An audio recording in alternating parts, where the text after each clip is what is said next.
time now for everybody's favorite guessing game, What's My Line? Brought to you by Remington Rand, makers of the revolutionary new Remington Rolectric. Now let's all play What's My Line?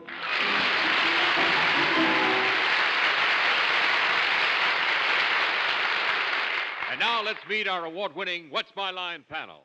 First, the delightful star of stage and television, Miss Arlene Francis.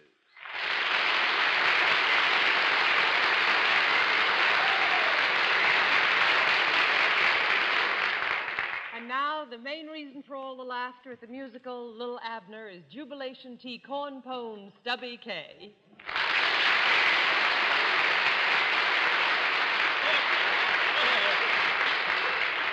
Thanks, naturally. And now here's a lady who's just in from Washington, where she's going to rush right back right after the show because she's covering the inauguration for a bunch of papers from coast to coast, Miss Dorothy Kilgallen.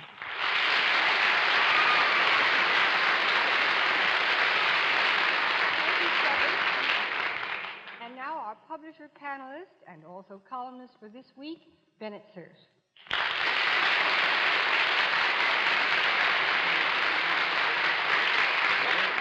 On my left, also sparing us a few hours from festivities at Washington, out of the goodness of his heart, and because his wife and children are crying for food and clothing, John Charles Daly.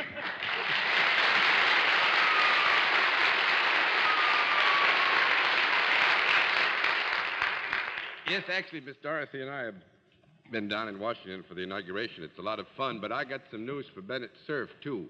You can go back to Washington now, because I read into your favorite author, my good friend, Pulitzer Prize winner Don Whitehead, and his book is now back in the bookstores. And it's a great book, actually, the FBI story, but Don said to tell you that Mr. Hoover said you could come back. Thank you.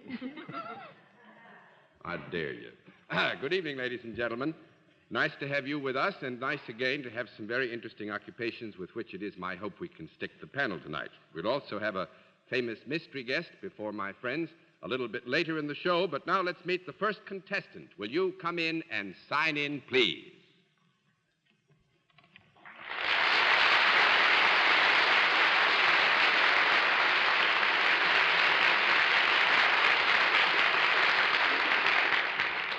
What a beautiful hand. Congratulations. Thank you, John. That's fine. Actually, panel, as you have noted, our guest is signed Mr. X. There will be some reasons that will be clear later on. However, the panel, Mr. X, if you'll come over now and join me, I would ask you one question. Are you familiar with the way we keep score? Yes, I am. All right, fine. Then let's let the folks here and our friends around the country know exactly what your line is.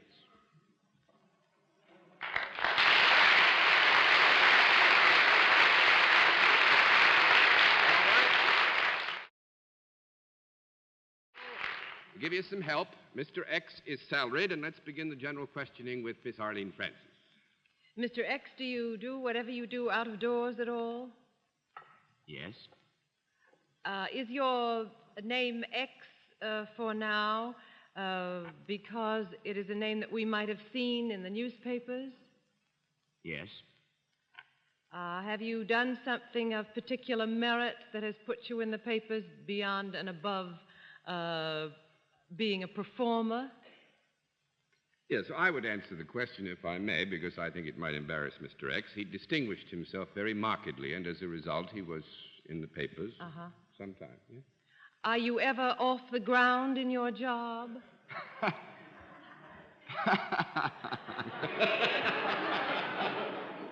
Well, now this No, is... not in my work.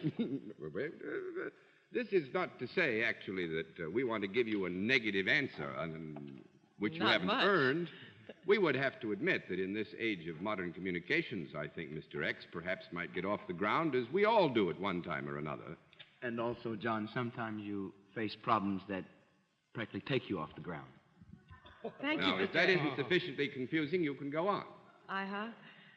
Well, do you wear something other than the clothing that you wear now in your job?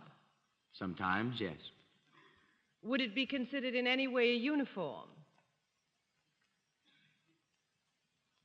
Well, not necessarily a uniform, but But it does would... take you off the ground sometimes when you have an idea that... It's going to be like going off the ground, huh? It would not be technically, I think, described as a uniform, but we have used that word so broadly that it does connote certainly that he wears other than ordinary street clothes sometimes. Would it be considered a coverall then? No, that helps a lot. Well, it covers all, yes.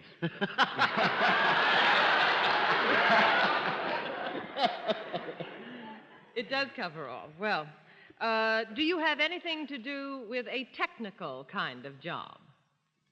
No, I don't think you'd. One down and 9 to go. Mr. K. That X has got me. Sounds like he's from Dog Patch. Dog patch? Yeah, I'll tell you, I'd like to know, have you anything to do with sports? Well, I guess Yes, we could yes, say you I have do. something to do with Well, sports. is what you do of an athletic nature? I mean, They're talking about my profession. This aren't gets they? very difficult after Yeah, a while. but- I will say this, that when he is interested in sports, you might describe what he does when he is interested in sports, which could be an avocation rather than a vocation. I would say then it's athletic, yeah. well, who's minding the store? I see. We did say that this gentleman is salaried. Yes. He's salaried. Do you deal in services? Yes. Services to both men and women? Services in the deepest kind, I'd call it. Deepest. Might be a gravedigger. Yes. Well, it's remotely connected with that, yes. Oh! No. Would I come to you for these services? Yes? I would. You could, Stubby, yes. I could. Maybe you should. Well, no, I shouldn't say that. You know what? Oh, please, Dorothy, not here. Let me see. He doesn't. Do you use some sort of an implement when you work? Something in your hands, an instrument of some kind? Sometimes. I see. Does it have moving parts? No. No, it's just one thing that. Oh. 2 down and 8 to go, Miss Kilgallen. And now I'm talking about what I guess you consider your avocation, if you're who I think you are. I wish you'd rumple your hair a little. I can do that, too. Thank you very much. That's better. Does the implement that you use cause you to move or assist you in moving when you are doing not your main profession but your avocation? Yes, that's right. Do you have anything to do with a bar? Yes, that's right. Non-alcoholic? Yeah. Quite. Very much so. Very much so. Are you a reverend? Yes. Yes, Right. and Well, that is you're the the great. line.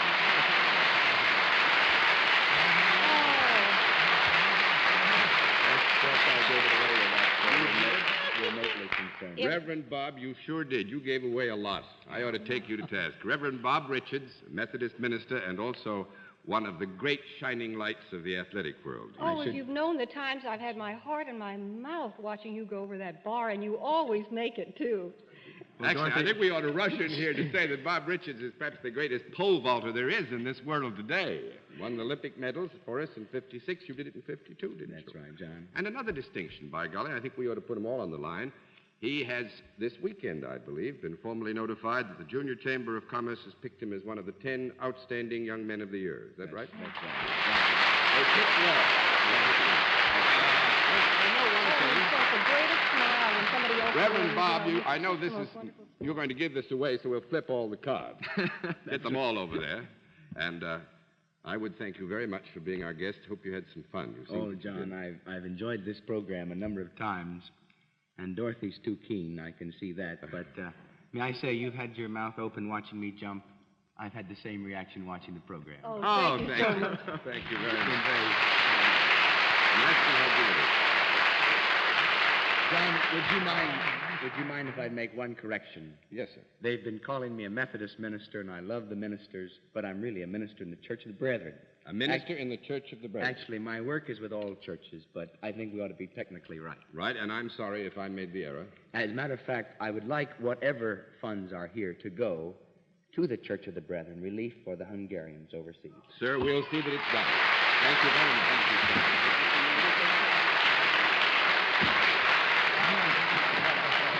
Oh, I'm so nice to meet you. You're too shy. See you in Madison Square Garden.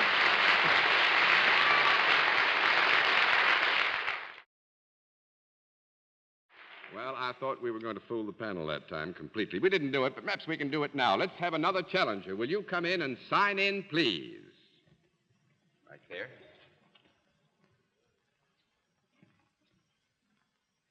Matt? Matt Price. Is that right?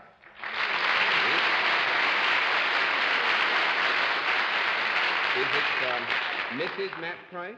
Yes, sir. And where are you from, Mrs. Price? Salina, Kansas. Salina, Kansas. Yes. Fine.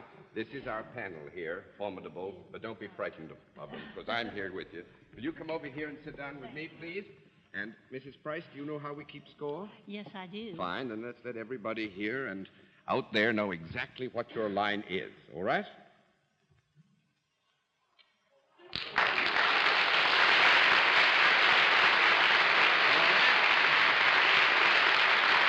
Panel, Mrs. Price is self-employed, and let's begin the general questioning with Bennett Cerf.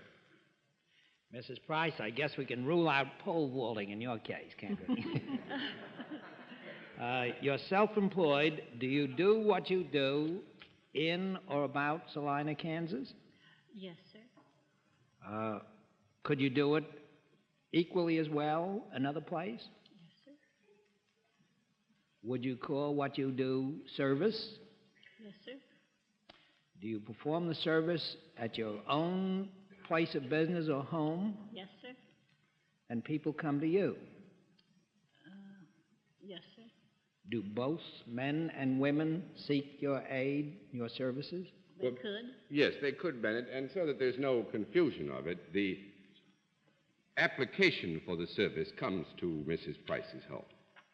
This does not necessarily mean that everybody has to physically come to the home. I see. Mrs. Price, Matt, is that your first name, Matt? What does That's that stand for? my husband's name. Oh, I see. What's your name, Mrs. Price? Charlotte. Charlotte. That's a nice name.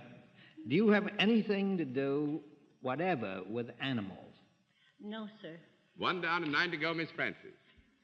Well, Mrs. Price, is there any product at all with what you do? Beg pardon? Is there a product connected with what you do? Why, yes. Uh-huh. Is it a product that you can hold in your hand? Yes, you could. Is it useful? Yes, it is. Do you suppose I have ever used this product? You could, probably. I could? Yes, you Yes, could, Miss Arlen. I don't think either one of us is equipped to say specifically you have, but it certainly is Oh, possible that I thought you she might said, have. could she? Mm-hmm. Yeah, huh? Would it be possible for a man to use it? Yes, ma'am. Uh-huh. Would it ever be on the person? Would it be worn, or would it No. show on the person? No, dear. 2 down and 8 to go, Mr. K. Would I use this product? You could. Almost for sure. Ah! John, I don't get it. As I understand it, people do not come directly to your home for this.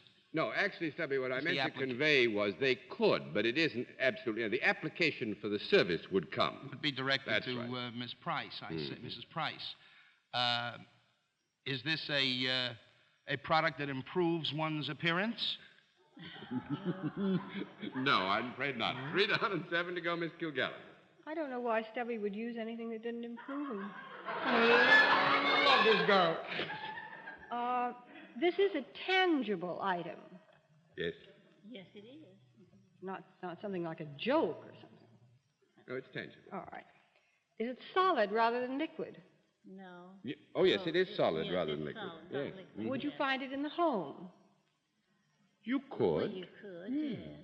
Would you find it more often, do you think, outside the home? I think so. Or would you find it in an office? No. No, I don't think so. Not a well-run office, I wouldn't say. 4 down and 6 to go, Mr. Tip. Well, now, would you be able, Mrs. Charlotte Price, to purchase this article with which you are somewhat connected in a department store? No. That makes it 5 down and 5 to go, Miss Francis. Is the article made of material? Yes. Is it something that is put on something else?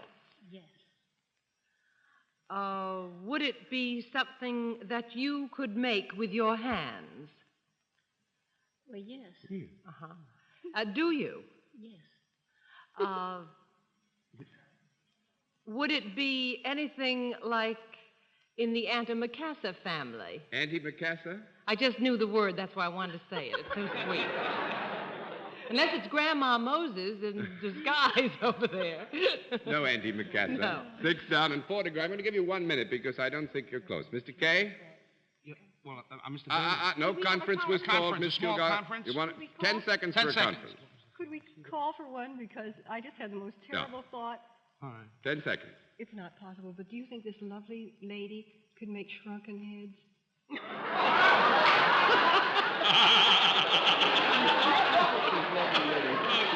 But they have shrunken heads in well-run offices. Imitation ones, you know. No, They're actually- not real. Mr. Daly, is this some sort of a cover that might go on a kitchen utensil? That makes it 7 down and 3 to go, Miss Dorothy. You want to take a shot at it? Well, hardly. I didn't even hear that it was a cover. Yes, it could be a cover. I'll But pass no, to the- Bennett. The issue was not, I think, Didn't you say Yes. it could cover something? no. what you I did. just said, that can it be put on something in Could the it be act put of- on yes. something? I just had a wild idea of my own. It's no worse than that shrunken head routine of Dorothy's. There's a motorboat show on in New York. Could your thing be used in any way on a boat? No. No. It'd have to be a pretty big boat. I don't think you're going to get this panel, but you don't need to worry about it. I don't think anybody could ever have gotten it. Mrs. Price crochets pockets for pool tables.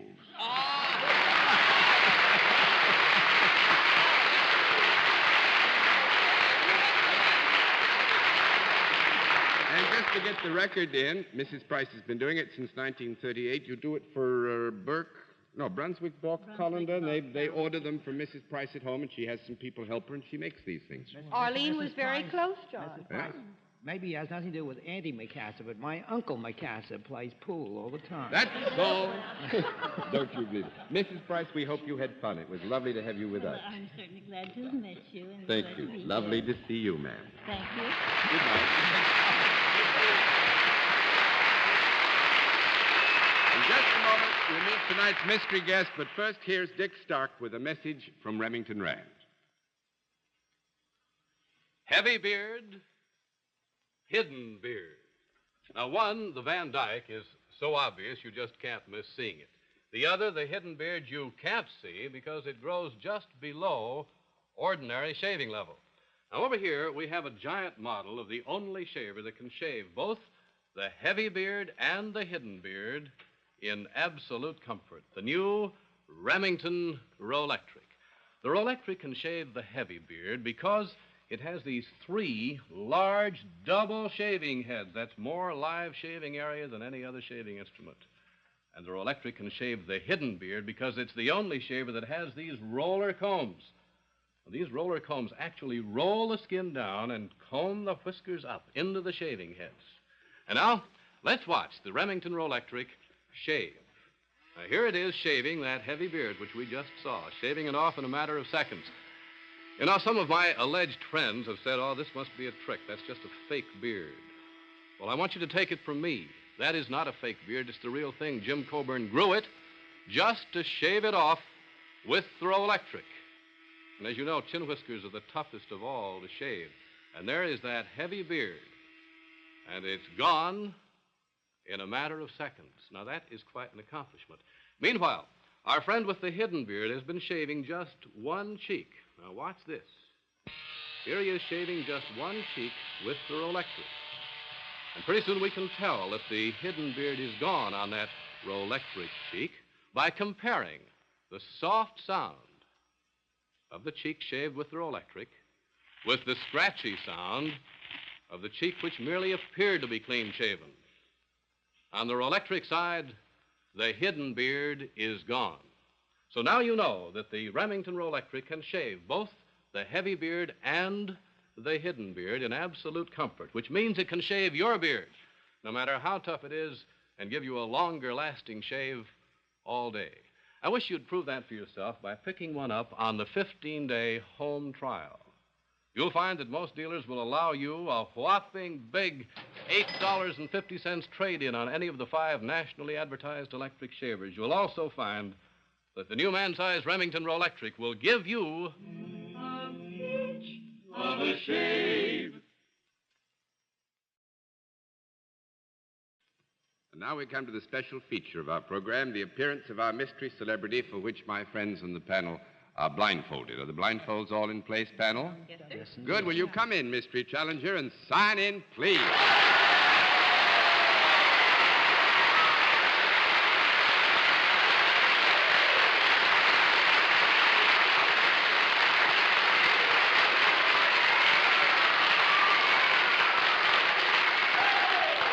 All right, panel, as you know, in the case of our mystery challenger, we go to a different form of questioning. You ask one question at a time, in turn, moving clockwise, and let's begin it with Dorothy Kilgallen.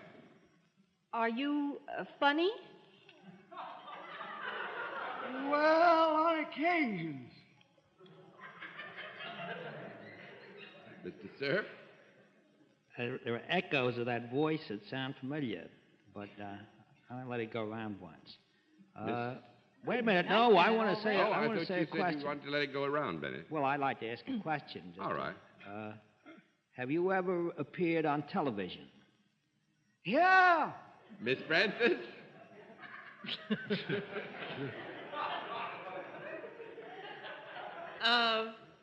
Are you diminutive but dazzling? What? Are you diminutive but dazzling? I don't have to answer that one, do I? No, I don't think so. I don't think it's any of her business. The question is struck out on the grounds that it's too personal. I think you will probably, Miss Arlene, have had adequate answer, have you not, by the reaction, Mr. Kay? Well, it's a cinch he's not the president of a gargle company. Are you at present appearing in New York? No. That's one done. I just wanted to find out. Miss Kilgallen. Do you wear your hair in rather a distinctive crew cut?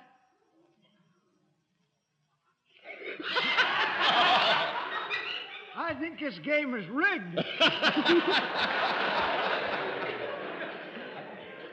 I don't know how is it distinctive? Well, I don't know. Nobody ever put it that way before.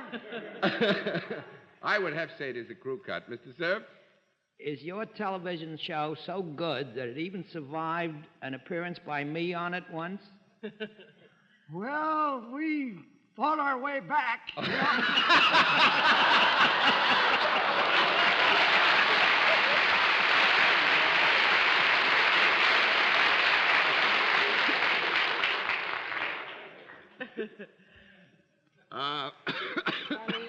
Oh, well, I thought Bennett had said who it was. I didn't say it. No, Bennett hasn't said it. You want to do it all in Well, you unison? are dazzling, and you are George Gobel, aren't you? George Gobel?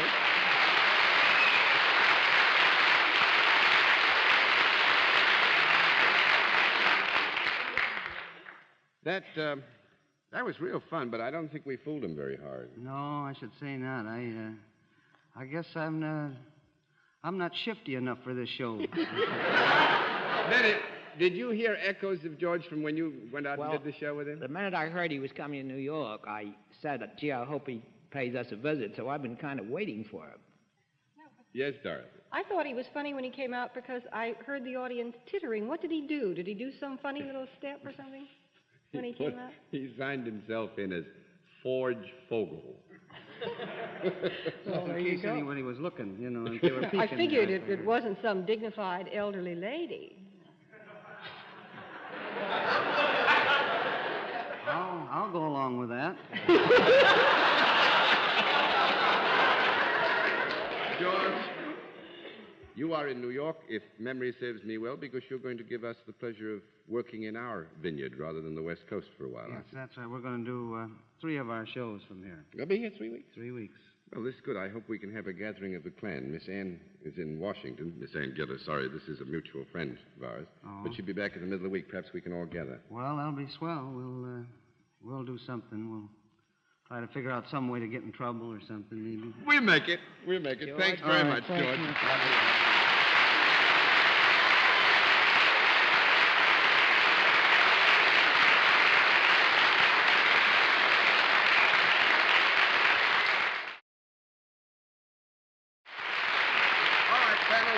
a very quick one. Let's have another challenger. Will you come in and sign in, please?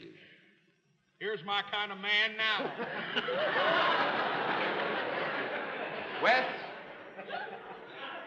West Sutton, right, sir? Where are you from? Belleville, Illinois. Yeah, panel, Mr. Sutton is from Belleville, Illinois. Come with me, if you will, Mr. Sutton. You know how we play the game? Right. Let's show everybody here and elsewhere just exactly what your line is. All right, panel. You have a little under 2 minutes. Mr. Sutton is salaried. We'll begin it all with Stubby K. Your kind of man, Stubby. Take him. We'd make a wonderful set of bookends.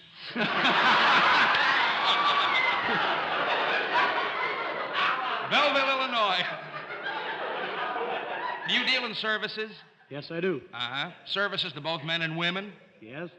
Uh-huh. Do they come to you for these services, Mr. Sutton? Yes. I see. And when you get finished offering these services, are they in better appearance, shall we say? Better appearance? Yes. Nope. We have to rule him Nope. out on that, I think, don't you? One down and 9 to go, Miss Kilgallen. Is the community any better off because of what you do? Well, I think anybody, you know, who serves a useful function and does his work honestly betters the community. To that degree, yes, Dorothy. Oh. But you are not specifically out to, well, I'll say, may I rule out the law? You have nothing to do with law enforcement. No. Do you work for a non-profit-making organization? Yes? Is there a product involved in what you do? Well, there's a relationship with the product, I guess you could call it a product. Is it a product that would be found in the home? Yes? Yeah, the product he has a relationship could be found in the home, too. Well, are there lots of products, John, or are you leading me up the primrose path? Well, I don't know how primrosy this one is, Dorothy. Actually, I'm sorry to say we did run out of time because what we brought Mr. Sutton in particularly for was because we knew Stubby would love to be the other bookend. But more than that, we think that Mr. Sutton sort of epitomizes what he does because he is a civilian cook for the United States Air Force.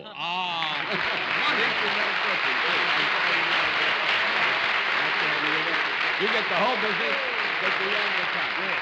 Thanks very much. Good to have you in. Thanks very much. And now, in just a moment, our panel will be back to say good night. But now, here is a word from next week's sponsor. Sunshine, yellow, shampoo plus egg puts sunny sparkle in your hair. Use shampoo plus egg, Helling, Curtis, shampoo plus egg. Only shampoo plus egg can leave your hair so soft, silky, yet so manageable. So put sunny sparkle in your hair with shampoo plus egg. Costs no more than ordinary shampoos. And now, a very quick note to be helpful. It's a reminder to our non-citizen friends that the month of January is the month in which you must report your addresses to the U.S. Immigration and Naturalization Service. The requirements are very simple. Just go to your nearest post office and complete Form 153. So if you're not a citizen, try to get it done this month. In fact, it's important that you do. And now, until next week, this is John Daly saying good night, Miss Arlene. Good night, John. We'll be watching you with Ray Bolger on Washington Square Sunday. Stubby, good night. Thank you very much, Arlene. Good night, Dorothy. Good night, Stubby. Good night, Bennett. Have fun in Beloit and Chicago. I'm the only one who isn't going to Washington. Good night, John. Good night, and good night, ladies and gentlemen. Thanks for being with us on What's My Line? What's My Line is a Mark Whitson, Bill Todman production in association with the CBS Television Network. You little rascals. Oh, it's fun, isn't it? And who subscribes to it? Go on. Push the button. Think of the fun you could have on The tube. the tube. You. Tube. TV tubes. That's a lot of fun, isn't it? It's going to be a lot more fun If you keep going the way you're going. Go on. Push the button. Please subscribe. I hope they're watching.